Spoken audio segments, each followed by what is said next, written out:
quelques mots au fil de la nuit. Rien de spécial, rien de bien éminent, juste quelques mots tout simples, sans effet, sans recherche de style particulier. Au fil de la nuit se tisse quelque chose, se détisse quelques destins. Il en est qui naissent ou qui sont conçus la nuit. Il y en a qui finissent de consumer la nuit aussi. La nuit peut paraître tranquille et pourtant elle est porteuse d'un danger. Elle est le moment qui peut devenir un moment bien spécial. Elle est bien ce moment qui peut séparer entre la vie et la mort. La nuit facilite le passage, facilite les départs. Au fil de la nuit, au fil de toutes ces nuits, je suis face à moi-même, à ce destin qui ne me convient pas, à cette situation, à cette position, à cette absence de solution. Mes impuissances sont là. Je les contemple. Je suis quelque part étonné. Je reste en béance devant cette énormité, cette chose qui s'appelle l'échec.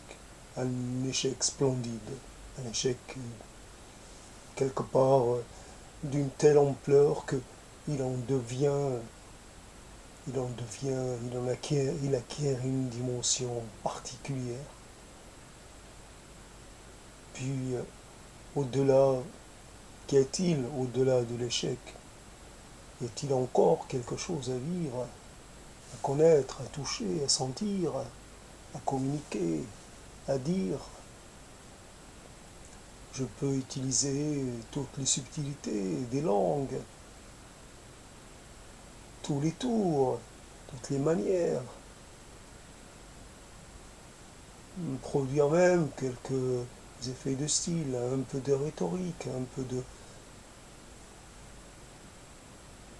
Et finalement, je retourne vers mon propre, quelque part, ma propre situation, le lieu, le temps auquel j'appartiens, ce temps, ce temps de la défaite, ce temps de la certitude, la proximité de la fin et de l'inutilité de tout effort pour s'y opposer, pour l'éloigner. Je n'ai point de solution. D'ailleurs, personne n'a de solution pour moi. C'est juste, je me manifeste à travers ces mots pour dire quelque chose que je n'ai pas eu le temps de dire auparavant. Je parle un peu de tout, de façon plus ou moins approfondie. Je suis un touche-à-tout. Voilà. Tout m'intéresse ou m'intéresser, mais c'est quelque part un des vestiges ou quelque part une idée de ce que j'aurais pu être.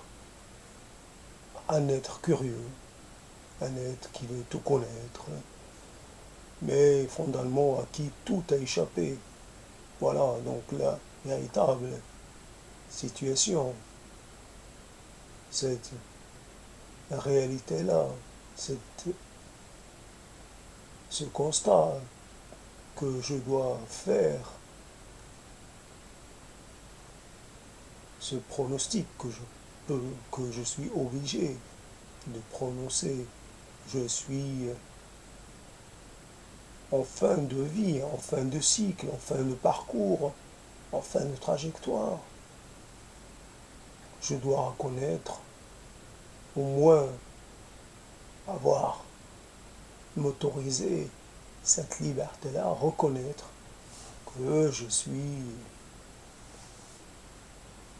allé aussi loin que je puisse l'être, que je puisse aller au niveau de ce qui est l'attente de la réalisation. J'ai attendu de me réaliser, j'ai attendu qu'on m'aide à me réaliser. Cela n'est pas venu. Cela est, donc devient accessoire, devient, dire, quaternaire. Cela n'est plus d'actualité, puisque finalement, euh, tout acte, tout acte de redressement ne pourra pas avoir de conséquences, ne pourra pas modifier le cours des choses, ce cours qui s'est dessiné, qui a pris qui a orientation et qui n'en déviera plus, évidemment. Ce n'est pas les quelques années qui me restent à vivre qui vont changer, qui vont me permettre de modifier ou d'intervenir de façon efficace sur ce parcours-là. Donc au fil de la nuit, évidemment, un être solitaire se retrouve face à lui-même, malgré ses gesticulations. Je pense que je suis un gesticulateur ou un gesticulant. Quelque part, je passe d'un sujet à l'autre avec l'Internet, je regarde des tas de choses. Donc ce ne sont quelque part que des faux semblants. Je fais semblant d'être encore dans le monde, d'être encore en capacité, quelque part, d'interagir, ne serait-ce que de façon indirecte.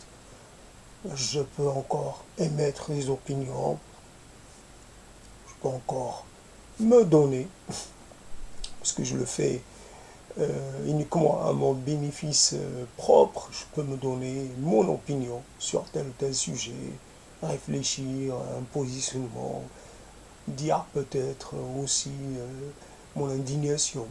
Je m'auto-indigne de ce qui arrive aux autres.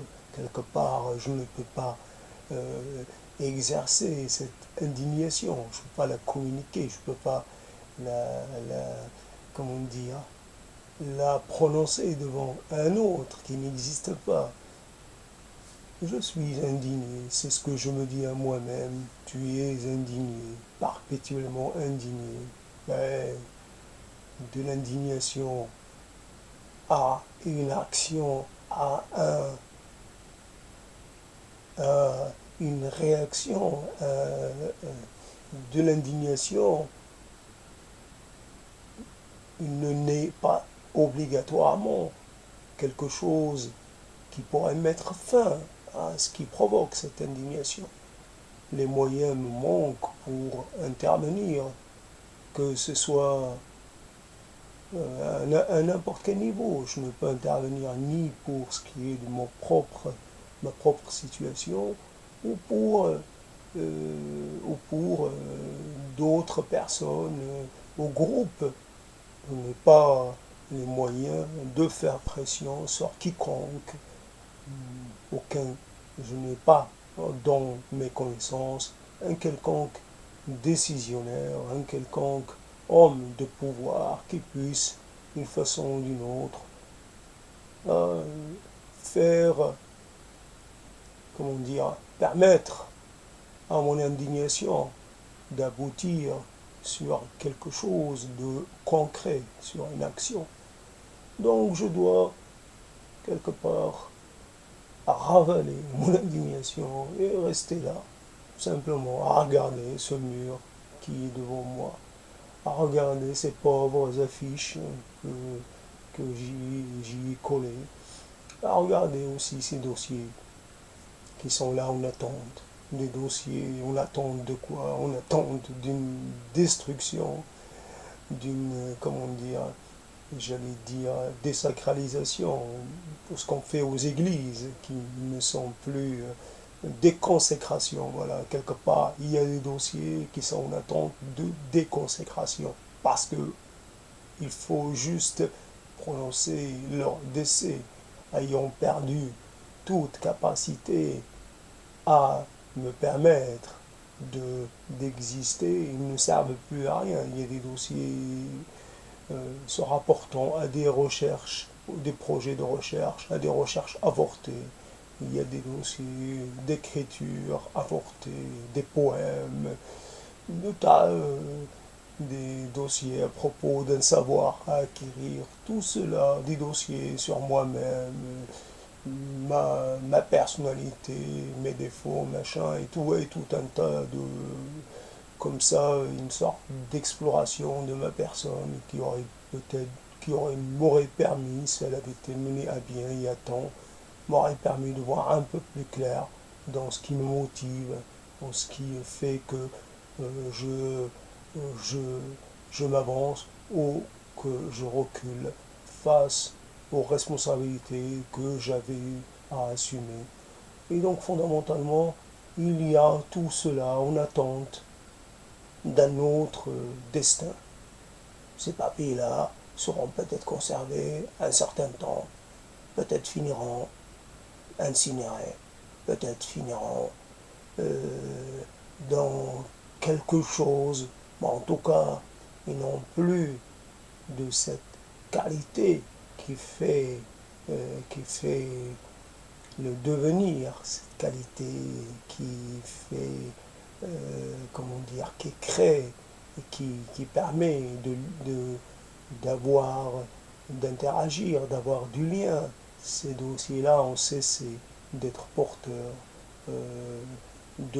d'opportunités, porteurs de perspectives, porteurs quelque part d'espérance. Voilà. Donc, c'est ce que j'ai en face de moi. Évidemment, ces dossiers-là, je ne leur parle pas comme je ne parle pas au mur.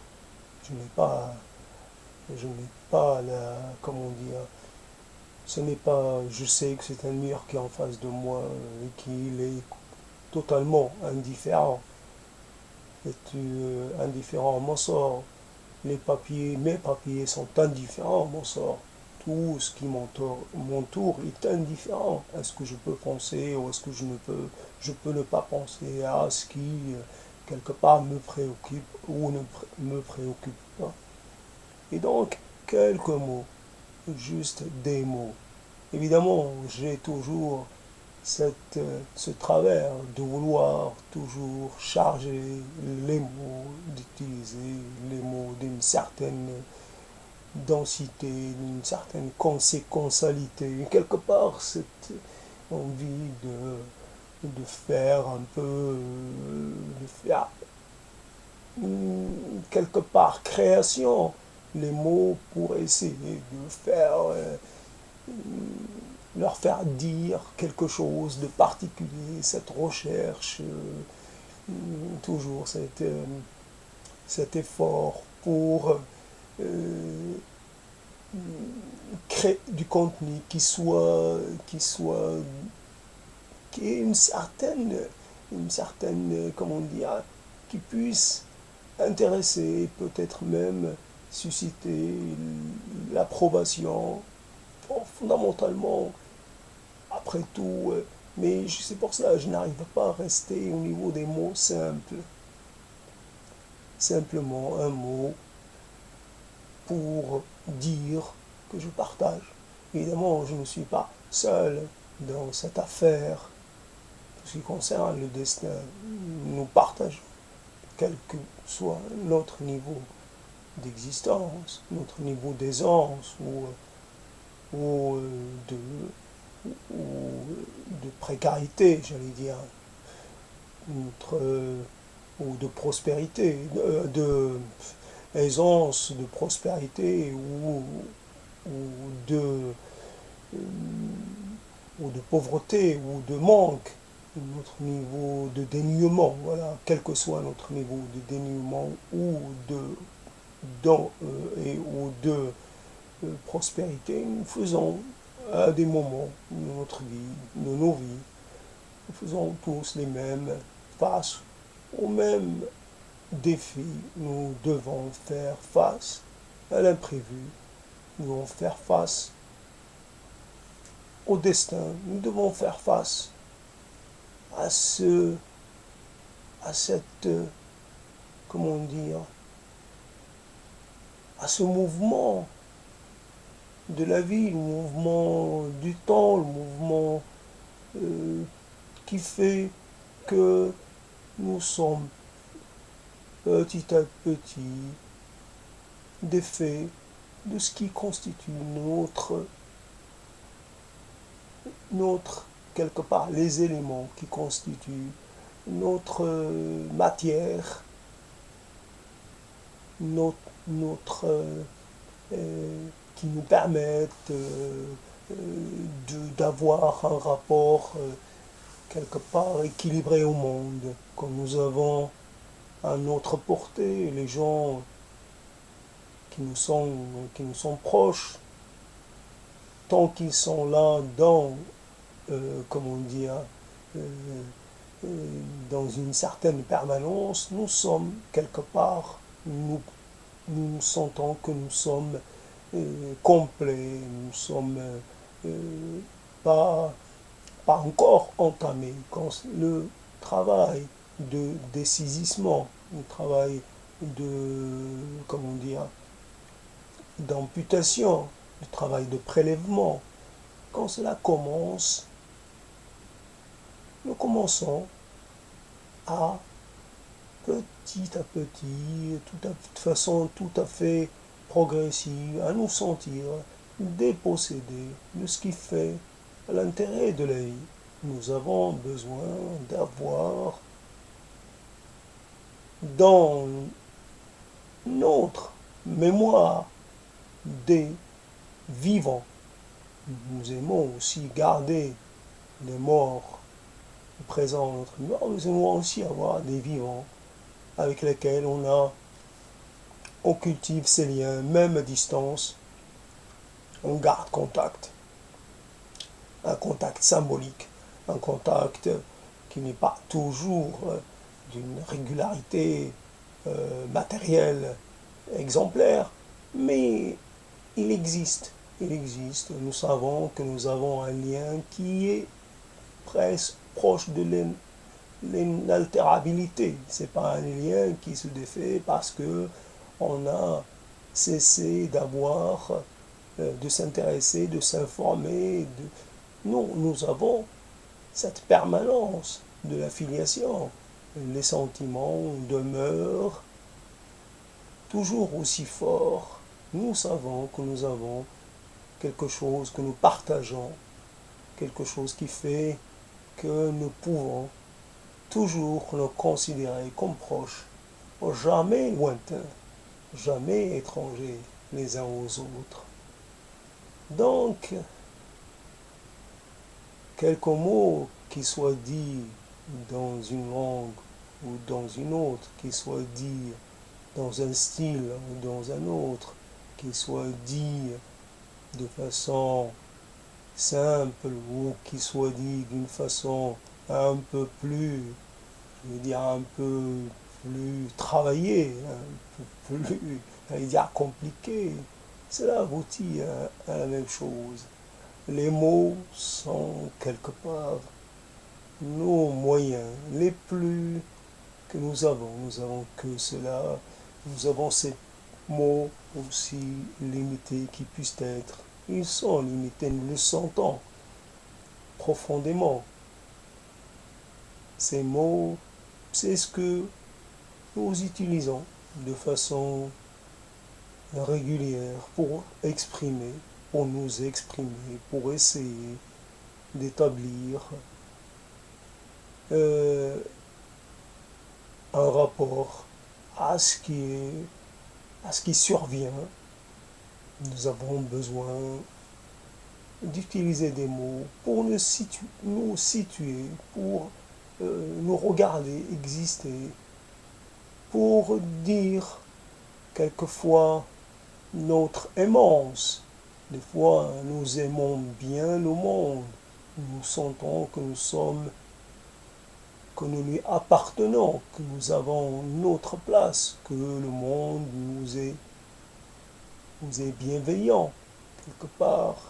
Et d'autres moments, nous avons besoin d'autres mots pour dire à quel point nous avons été touchés, quel point nous avons été ébranlés, et que de cela, nous allons nous sentir en insécurité, que nous ne pouvons plus faire confiance au monde, que notre seule attitude sera la défiance, un mot bien utile pour exprimer comme ce rapport problématique quand on n'a plus confiance, se défier, la défiance, cette capacité que nous avons à être en, j'allais dire, en questionnement. Nous devons pratiquer le questionnement, la suspicion, comment dire, être sur nos gardes. Jamais, plus jamais, accorder notre confiance. Les mots pour, quelque part, à un moment donné, un simple mot pour dire que à certains moments, nous sommes assaillis de doutes. C'est rare que on puisse toujours être en certitude. Nous traversons, même si cela ne transparaît pas au niveau de nos paroles et de nos actes, mais profondément nous sentons que nous avons un doute, que nous attendions, nous avions posé des questions et que nous attendions des réponses et que ces réponses-là ne sont pas venues. Et que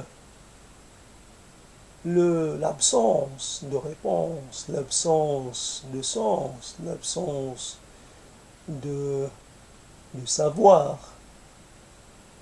nous empêche d'accepter de façon, comment dire, d'avoir la foi dans le monde et dans quelque part la foi dans une certaine perception qui voudrait qu'il y ait un dessein universel, qui est quelque chose qui est comme un monde ordonné. Nous sentons que plutôt c'est le chaos, c'est le non-sens, c'est l'aléatoire qui prévaut. Il n'y a pas réellement d'ordre, ni d'ordonnancement, ni de plan préétabli. Il n'y a pas de sens à notre vie, ni à celle des autres êtres qui partagent le monde avec nous. Il n'y a pas à chercher, il n'y a même pas à chercher, il n'y a même pas à se poser la question. La question devient futile, puisque, comme d'autres questions, elle n'aura pas de réponse, elle n'aura pas de retour. Il en est de ces questions qui resteront tout le temps à la première phase. Elles sont posées, elles sont là, mais nous ne recevrons jamais de réponse, jamais d'explication, jamais. Il n'y a pas de. Les mots pour quelque part, des mots au milieu de la nuit, quand j'ai commencé à parler tout à l'heure, c'était un moment de la nuit, mais et en ce moment, c'est un autre moment. Il s'est passé quelques minutes. Et donc, ces minutes-là, je peux dire, j'ai une preuve tangible que ces moments-là, je les ai vécus, puisque l'enregistrement va être là, un témoignage, un témoignage concret, si on peut dire, si on peut parler ainsi de ce qui est numérique, un témoignage, une preuve comme quoi, de 2 heures et quelques du matin, j'ai parlé jusqu'à 3 heures et quelques du matin, et que pendant ce temps-là, j'étais en relation avec moi-même, d'une femme qui va laisser des traces. Cela Est-ce réellement le but de cela, de ces mots, de cette verbalité? Une preuve aussi que notre perception du temps est quelque part là toujours la même perception. Nous savons que les choses passent, passent, passent, passent. Il n'y a de retour qu'au niveau des chiffres, des montres. C'est toujours les mêmes chiffres qui reviennent, en alternance, en succession. Mais fondamentalement, il y a quelque chose qui avance. Pourquoi nous faisons cette expérience qui est obligatoirement à ses limites, de par nos capacités de perception, la limite que nous posent nos capacités de perception, de cognition, etc. Cette limite, parce que nous avons des exemples devant nous qui s'offrent à notre compréhension, à notre perception. Nous avons des expériences qui prouvent que le passage du temps laisse des marques, trace des sillons. Ces sillons-là acquièrent plus de netteté au fur et à mesure que les jours se succèdent. Donc il y a comme un marquage, comme une marque. Et cette marque, elle ne cesse de se renforcer, d'acquérir la netteté. Quelque part, l'être, l'apparence change. Il y a des fois comme une massification pour certaines personnes, comme si la personne avait, de par le temps, avait acquis une dimension, une corporalité beaucoup plus massive, beaucoup plus comment dire, en masse, beaucoup plus en corpulence. Il y a donc c'est la preuve que nous avons. C'est une preuve parmi d'autres, mais évidemment, comme toutes les preuves, elles sont largement tributaires d'un nombre d'éléments qui, eux, peuvent changer. il y a des changements que nous serons incapables d'apercevoir, encore moins d'initier.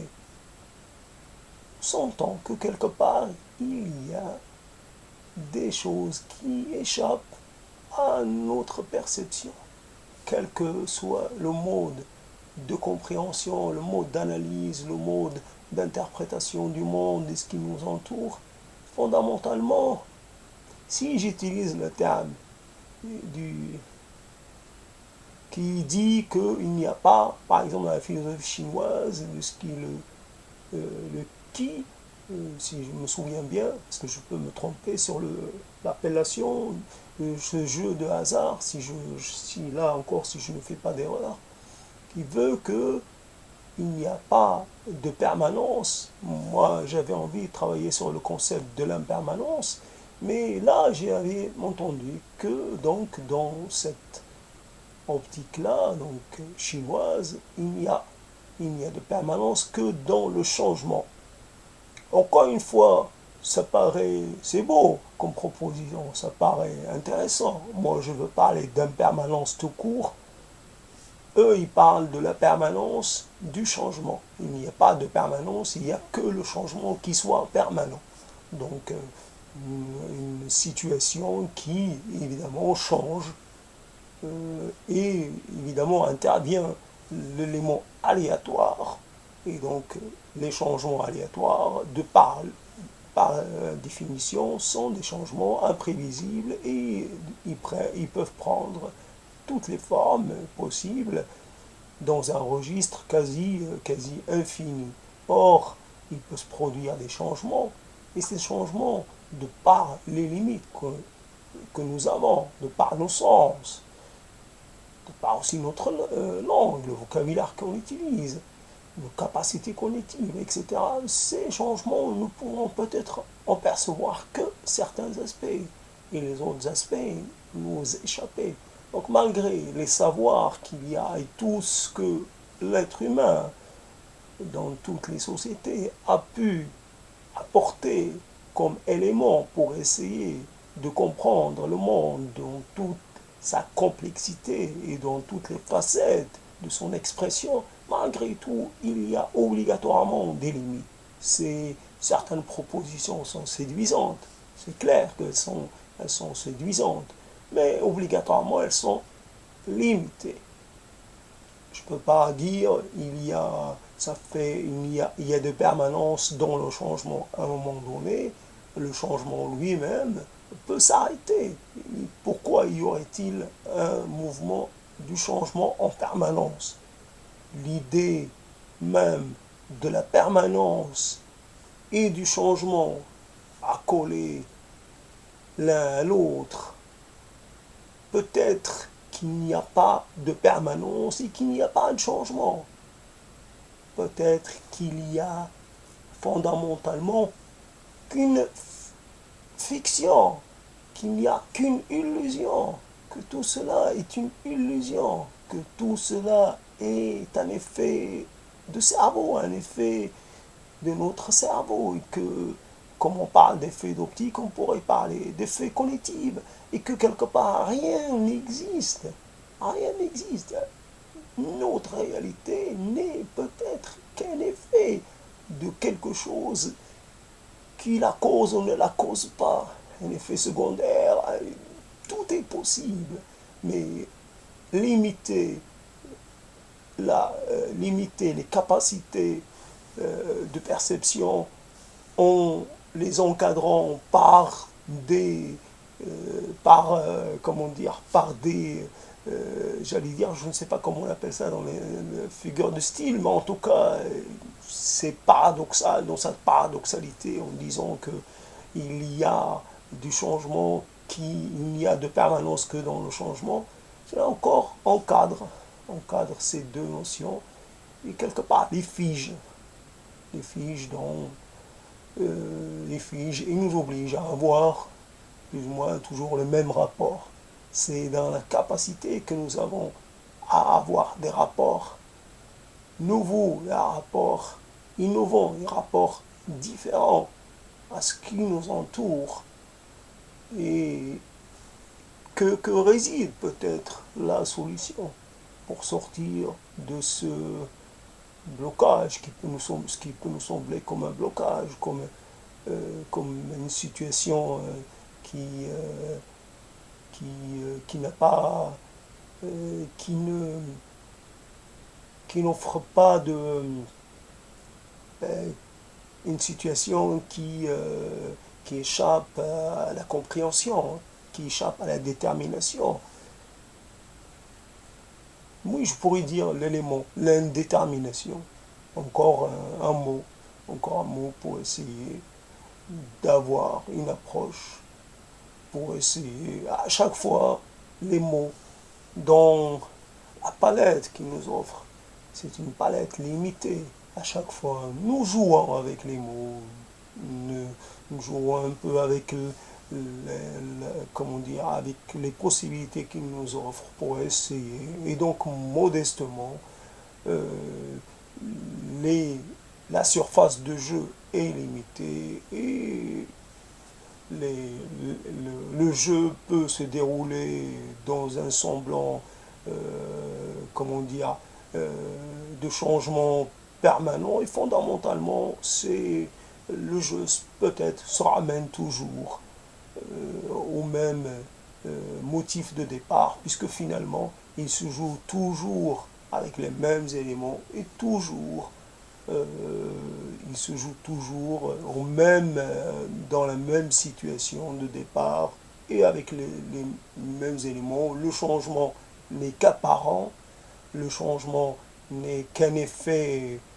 indirect ou un effet superflu ou un effet, un faux effet. Quelque part, il y a tout ça. Alors que on peut triturer les mots, on peut essayer de les pousser un peu pour essayer d'en tirer quelque chose d'original, quelque chose de remarquable. Nous devons quand même nous rabattre sur cette réalité que ce jeu-là peut être divertissant, mais il finit par revenir quelque part à sa dimension première qui est celle d'un jeu quelque part inutile, un jeu dérisoire. Il y a dans toute cette tentative, dans toute cette histoire, quelque chose de dérisoire. Encore un mot, vous pouvez me dire, mais c'est cela.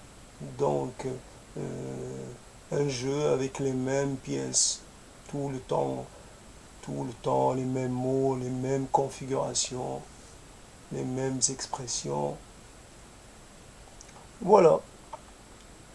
Au fil de la nuit, là, je suis quelque part fatigué d'avoir parlé, parce que j'ai parlé bien avant euh, cette parole-ci, mais fatigué quelque part parce il est peut-être assez tard, mais fondamentalement parce qu'il est 3 heures et quelques, mais fatigué. Pourquoi cette fatigue-là? Pourquoi on s'arrête on ferme les yeux, et puis c'est là encore la nuit, le sommeil, là encore le lieu de rencontres improbables, des choses complètement insensées, quelque part des gens, des choses que vous avez vécues un peu, à moitié ou complètement, et qui vous reviennent comme ça, sans raison. Vous êtes à côté de quelqu'un, vous vivez des choses soit vraies, soit des choses que vous rajoutez. Il y a une histoire que vous n'avez pas vécue, et puis vous la faites évoluer dans le rêve. Une personne que vous n'avez jamais embrassée, qui vous a jamais donné son cœur, et puis d'un seul coup, comme ça, en l'espace de quelques,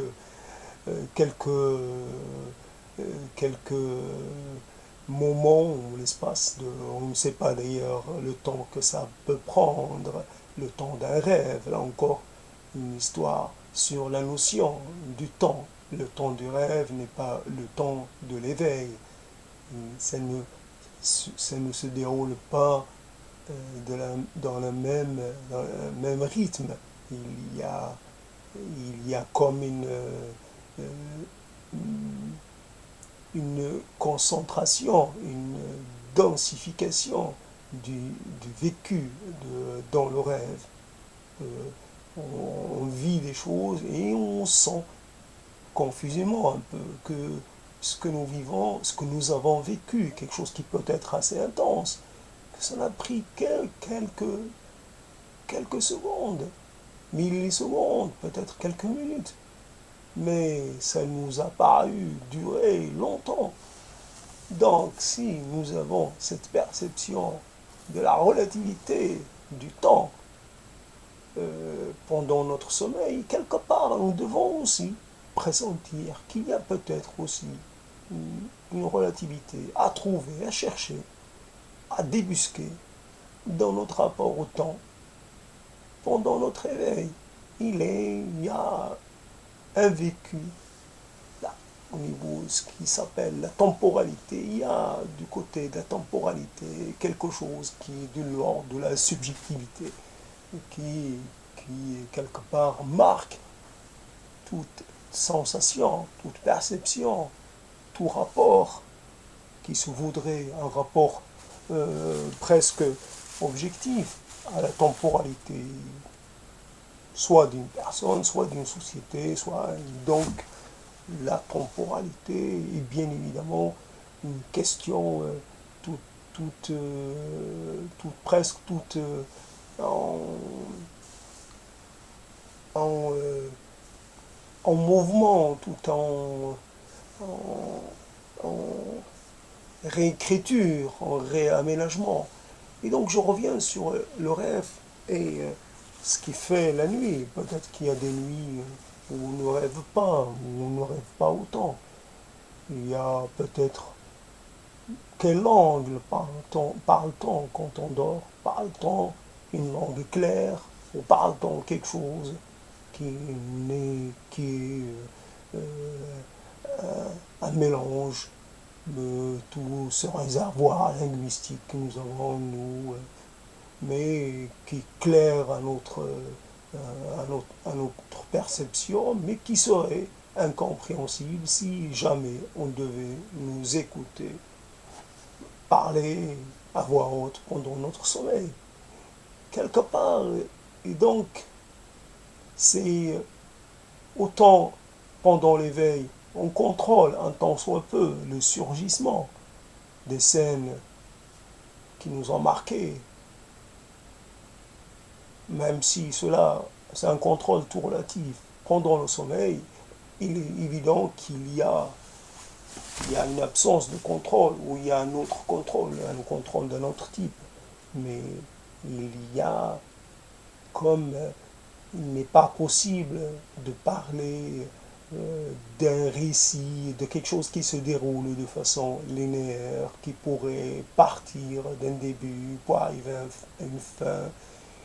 Si je parle en éveil de moi-même en tant qu'être fautif, en tant qu'être en échec, il est évident que j'ai en face de moi quelques éléments, bien que je pourrais même objectiver, des éléments clairs et nets. Là, j'ai manqué, je n'ai pas pris la décision qu'il fallait. Là, je n'ai pas, je ne suis pas doté des capacités qu'il fallait pour cela et cela. Et je peux, comme ça, avec,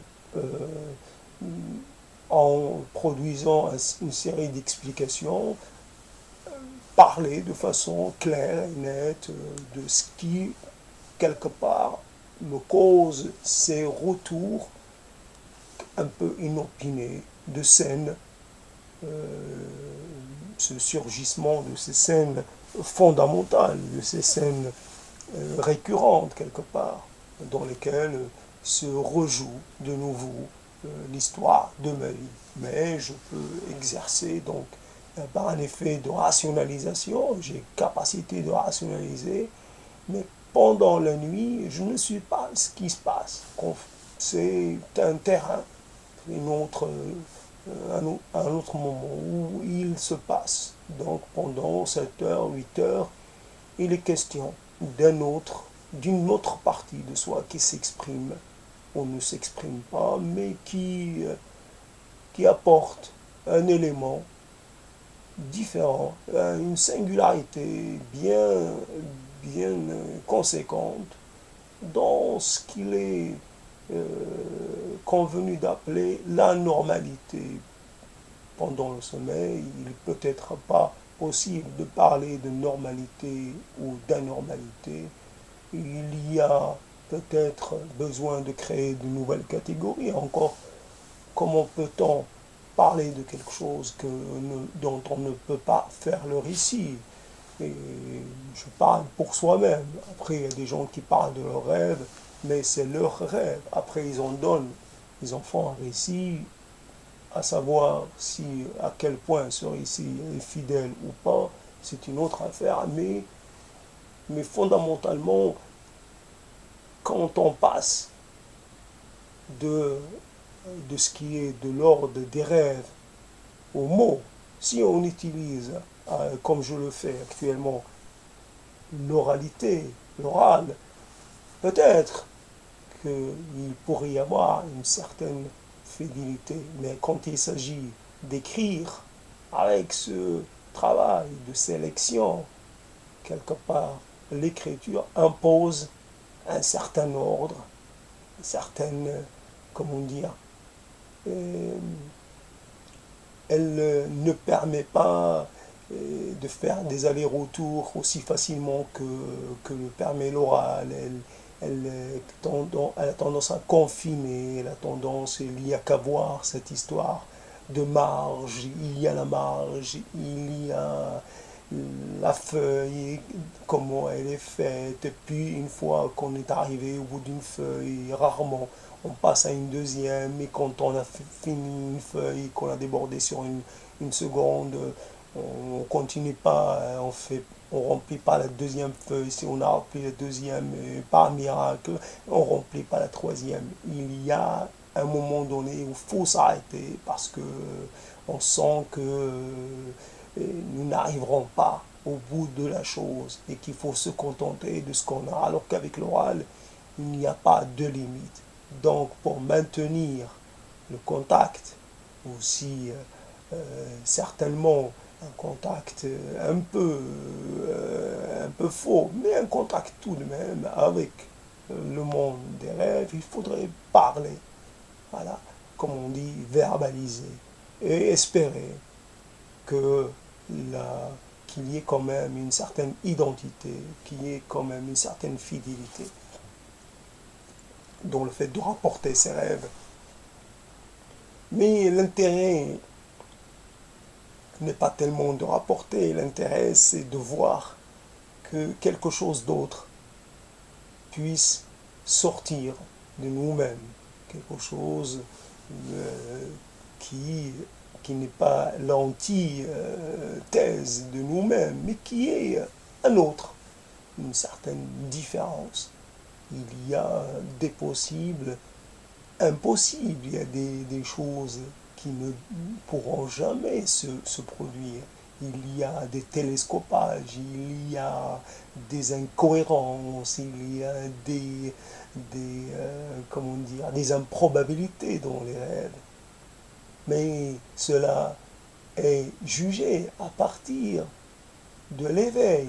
Dans le rêve, ce n'est pas vécu de cette façon-là. Ou s'il y a opposition, s'il y a tentative de raisonnement, c'est encore dans le domaine du rêve. Du rêve lui-même se crée aussi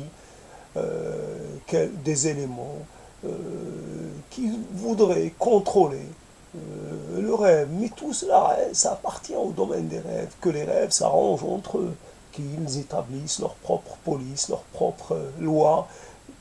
Mais cela est un monde qui n'est pas le nôtre. Nous qui sommes des êtres d'éveil, nous passons la majeure partie quand même de la journée, notre vie à être éveillé, c'est le tiers restant qui, lui, est un monde qui nous échappe. Nous sommes contraints par notre biologie à vivre ce moment-là, un moment d'absence, un moment quelque part d'occultation, mais pendant lequel nous nous laissons absorber, nous laissons approprier par une autre partie de nous-mêmes qui, elle, reste hors, hors de nos perceptions, je veux dire éveillées, voilà, quelque part. Donc, c'est cela la nuit aussi. Je parle de façon un peu, je ne cherche pas fondamentalement à bien parler, je parle sous l'effet de la fatigue et c'est tant mieux. Cette fatigue qui marque, qui crée un rythme particulier. Il n'y a pas obligatoirement à lâcher prise, je contrôle malgré tout, malgré le sentiment de fatigue, je contrôle. Je suis toujours celui qui dirige. Mais en même temps, il y a un petit lâcher, un petit laisser-aller qui doit s'entendre, qui doit être audible. Et c'est cela qui m'a motivé à dire ces mots, le mot au fil de la nuit. C'était aussi pour le jeu de mots, la nuit qui file. Oui, parce que j'ai envie de parler d'autre chose qui, elle, c'est par rapport à nos instants, à nos moments de joie, à notre passé, où, qui file, ces moments-là qui filent, et où filent-ils ces moments-là, où partent-ils? Je ferai ça dans une autre intervention, mais peut-être en arabe, parce que ce sera peut-être mieux indiqué, mais fondamentalement, les, cette perception que la nuit est aussi un espace entre les espaces et que quelque part la nuit a bien une fin. Là, c'est la nuit qui précède le départ de la semaine et qu'il va y avoir tout à l'heure un ébranlement des énergies, des êtres. Il va y avoir une reprise de vie consciente avec des tas comment dire, ça va se déchaîner d'une façon ou d'une autre. Il va y avoir de nouveau des gens contents, pas contents, des gens mal de vivre, des gens qui auraient bien voulu ne pas se réveiller, des gens qui se réveillent seuls, des gens qui sont obligés d'affronter leur milieu de vie, leurs contraintes, les gens qui les oppriment, les gens qui comment dire, les gens qui les maltraitent. Il y a tout un tas de choses. La nuit, c'est quelque part un moment entre deux moments, un entre-deux qui permet justement de s'abstraire, de, de se retirer d'une réalité qui, autrement, si elle était permanente, pourrait devenir comment dire, pourrait devenir complètement, pourrait nous détruire, parce que nous n'aurions plus cette possibilité de nous évader. S'évader de soi, mais s'évader aussi dans un autre monde qui permet justement d'oublier le monde autour de soi, le monde réel, le monde quelque part de cette journée qui s'annonce, ce 22 février 2016, cette date-là, qui est importante pour moi, mais qui sera peut-être importante pour tout un tas de gens. Là, il y a des gens qui sont en sursis. Demain, beaucoup de choses vont se décider pour beaucoup de gens. Il va y avoir des départs de vie. Et comme il va y avoir des arrêts de vie, il va y avoir des destins qui seront brisés et des destins qui seront confirmés, qui seront, comment dire, confortés dans leur quête.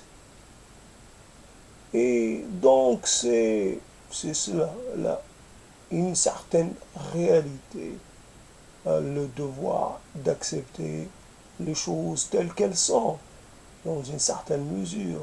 La révolte n'est là, dans cette optique-là, n'a que peu d'effet sur le réel. Là, ne permet, ne permet vraiment que de produire de l'illusion, de produire un temps suspendu, pendant lequel on peut imaginer tout un tas de possibles qui autrement, qui, qui feront long feu, qui ne pourront pas se concrétiser. Nous sommes tenus par nos obligations, par nos limites, par nos déterminismes, et quoi que nous ayons comme envie de nous envoler, de quitter tout cela, et nous devons, bien malgré nous, accepter le monde tel qu'il est. Après tout, nous ne sommes pas les moins bien lotis, nous sommes l'espèce dominante. Nous profitons de notre force et de notre effet de groupe pour profiter, pour utiliser tout ce qui existe à notre profit. Réellement, nous nous sommes terrassés que par des êtres très petits. C'est cela qui arrive à nous avoir. Autrement, tout ce qui est plus fort que nous, tout ce qui est plus grand que nous, ne nous est pas supérieur. Nous arrivons à l'avoir, nous arrivons à le dominer. Et donc il n'y a quelque part, heureusement, que nous sommes vaincus, comme nous sommes vaincus par des choses qui sont même invisibles, qui restent invisibles, qui restent en dehors de nos perceptions. C'est comme cela que quelque part, c'est ce qui apporte un certain équilibre, si je puis dire, qui quelque part nous rappelle, un peu nous ramène vers la raison. Quand nous pensons comme des êtres surpuissants, comme des êtres d'une qualité ou d'une essence supérieure, nous sommes dans le règne du vivant, nous lui devons évidemment notre vie, notre survie. Nous sommes une partie d'un tout, nous sommes intégrés dans un schéma global qui est un schéma, j'allais dire, un ordre. Nous sommes peut-être situés à des fondamentalement, voilà, donc la nuit, cette transformation aussi de la voix qui marque un peu le coup. Je parle pas fort parce qu'il y a les voisins, mais aussi parce que quelque part, une voix un peu voilée, un peu ternie, un peu déclinante, parce que c'est cela aussi la nuit. Et de cette voix déclinante, je m'adresse à toi, toi qui dors. Évidemment, je m'adresse à toi qui est dans le même fuseau horaire quelque part.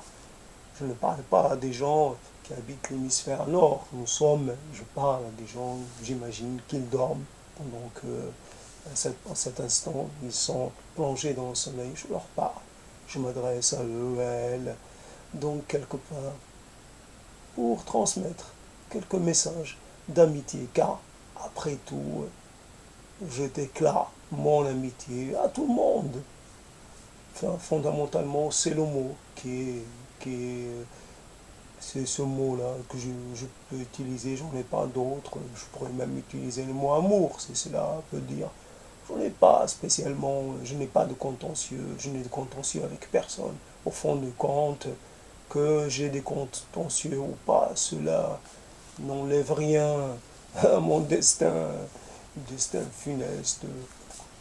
Je mourrai, j'oublierai tout, évidemment tout se dissoudra avec moi, les bons comme les mauvais souvenirs, les contentieux comme les non-contentieux, peu importe cela.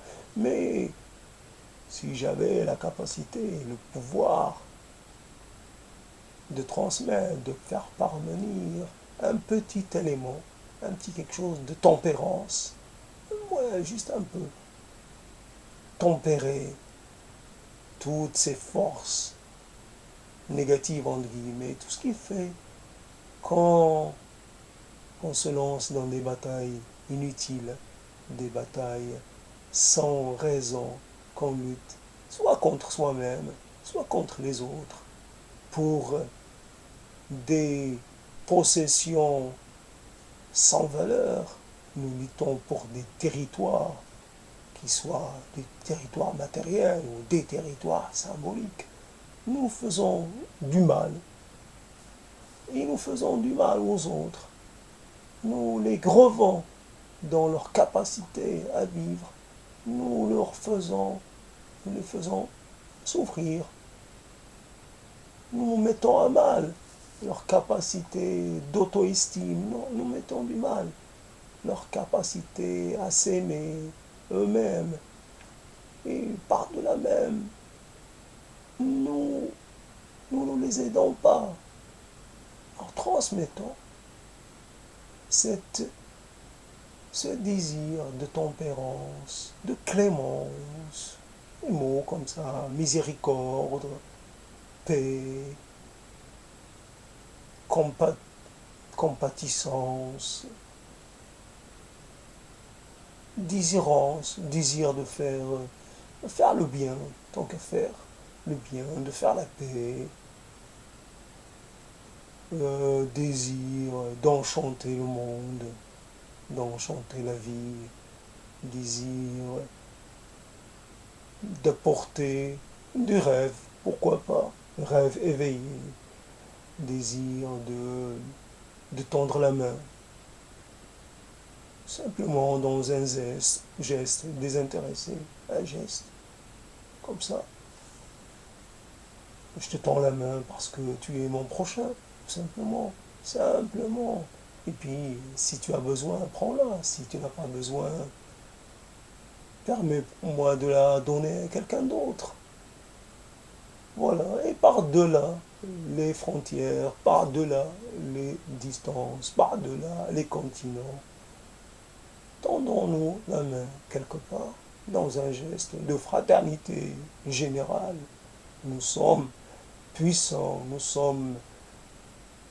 nous sommes ce que nous voulons, mais nous sommes aussi quelque part guettés par le même destin.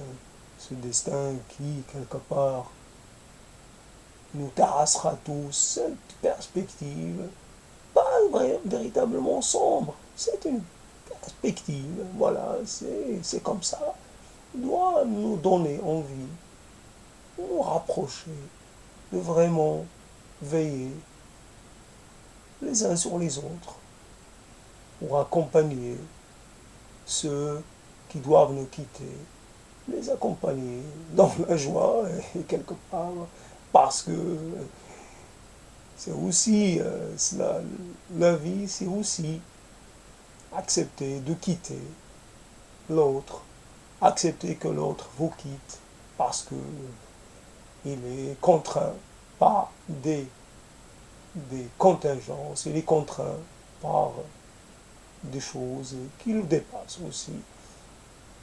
Accepter qu'il puisse en aller et le garder en mémoire le temps qu'il faut pour porter témoignage de son passage, pour lui rendre quelque part les honneurs pour, dans un effort de souvenir, la souvenance, la bonne souvenance, se souvenir des gens comme des êtres ayant cherché à être, à dépasser leur déterminisme, tous les déterminismes, des gens qui ont fait des efforts pour aller vers les autres, qu'ils soient lointains, proches ou lointains, simplement parce que c'est cela qu'ils estiment essentiel, c'est cela qui leur a paru doté de valeur, d'une valeur forte, fondamentale, durable et quelque part sans pareil. Voilà, si je devais souhaiter, voilà ce que je souhaiterais, et quelque part que les rêves de tous soient les plus doux, les moins remuants possibles, que ceux qui ont des désirs à combler, qui ont des attentes, des espérances, puissent les réaliser le temps d'un rêve. Il y a des rêves qui nous laissent en arrière bon goût. Vraiment, on se réveille de bonne humeur, on se réveille avec un sentiment, avec un sourire sur les lèvres. Voilà, parce qu'on a fait un rêve, un beau rêve, parce qu'on a rencontré, fait la bonne rencontre, parce que on on a été comme il faut, on a été à la hauteur. Et puis voilà, donc le temps d'un rêve, comme le temps d'une vie, juste un temps bref, mais un temps essentiel, un temps qui passe, mais quelque part qui a quand même de la valeur, qui est quand même une réalité. La brièveté des choses n'ôte pas leur pouvoir, ne leur ôte pas cette capacité, cette, comment dire, ce côté essentiel, ce côté précieux, ce côté, comment dire, référentiel. Nous pouvons nous revendiquer d'un beau rêve, d'un beau geste, d'une belle vie. Nous pouvons nous revendiquer de d'un choix que nous avons fait, un choix que nous pouvons revendiquer, parce qu'il nous a été possible de faire d'autres choix, mais que nous avons fait ce choix-là, et que ce choix nous honore, et que ce choix est, est un choix qui a été coûteux, mais qui finalement valait le coup, parce que c'est le choix de quelque part euh, du don de soi, le choix d'une certaine générosité, d'une certaine ouverture, d'une certaine capacité d'aimer, d'accepter, d'accueillir l'autre en soi-même, l'autre étant un autre soi-même, tous les autres êtres étant aussi des prolongements, étant aussi des réalités qui nous sont proches. Nous sommes et nous appartenons au même monde. Peut-être que nous partageons tous les mêmes rêves, que nous faisons tous que nous avons tous les mêmes espérances, les mêmes attentes, et que s'il blesse un être, et que la blessure, que le sentiment d'être mal aimé ou le sentiment de manquer est quelque chose qui transcende les espèces et que les moments de joie, les moments de partage, les moments d'altruisme sont les moments les plus dignes d'être vécus. Voilà. Au milieu de la nuit, toujours la nuit, le temps qui passe, je laisse ce témoignage. Évidemment, je me suis laissé avoir par les mots, comme toujours. Fondamentalement, je ne cherche pas à être meilleur qu'un autre. Ce n'est pas parce que je prononce un mot que cela devient obligatoirement une réalité. Je peux souhaiter ce que je veux. Il y a des réalités qui, qui, qui resteront assez rétives, assez sourdes à mes appels, mais fondamentalement, demain, dans quelques heures, je serai debout. Cette nuit se joue un destin, je n'ose point dire lequel, ni donner des détails. La nuit dernière, c'était joué le destin d'une personne qui m'est proche. L'avant-dernière nuit, c'était le début d'une épreuve pour cette même personne. Cette personne à qui je souhaite de vivre encore et encore. Parce que j'en ai besoin. Parce que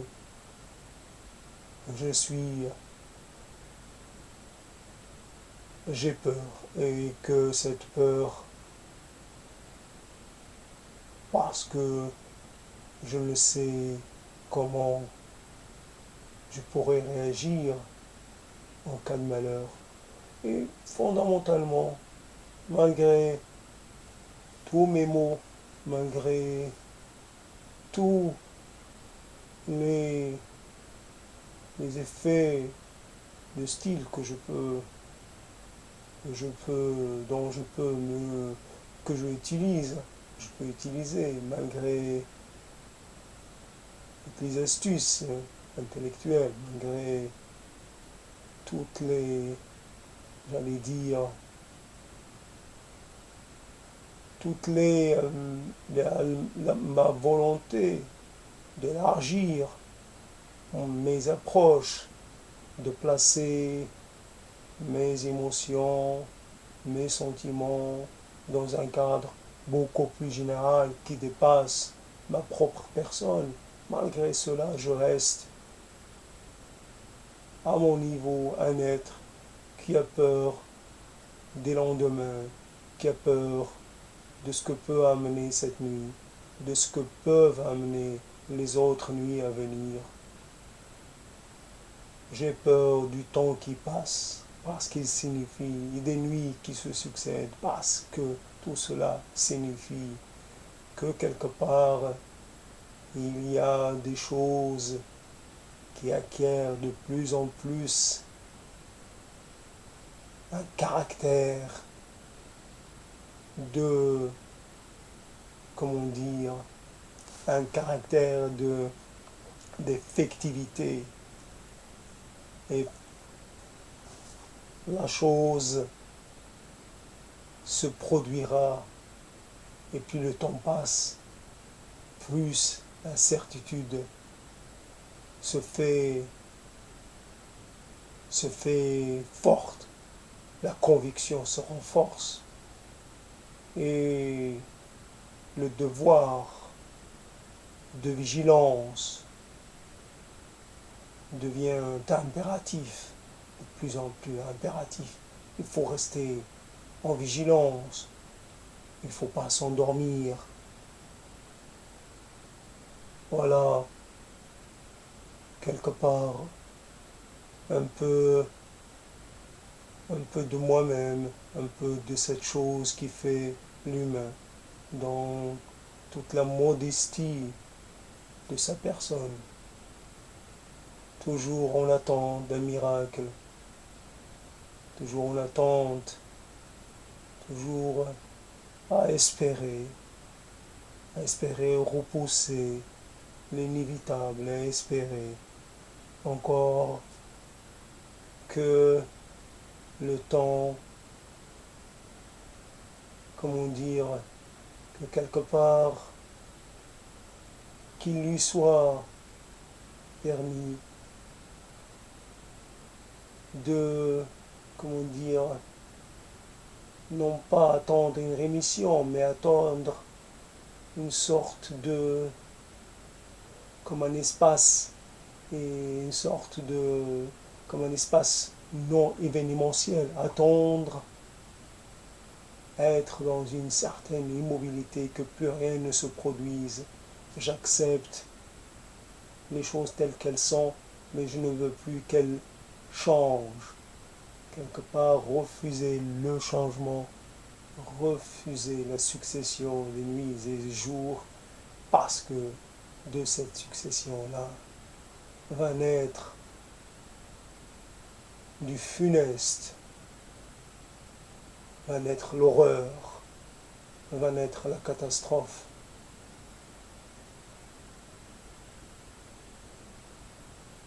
Que vos nuits soient douces et que vous soyez préservés autant que possible tous les corps, les coups du sort,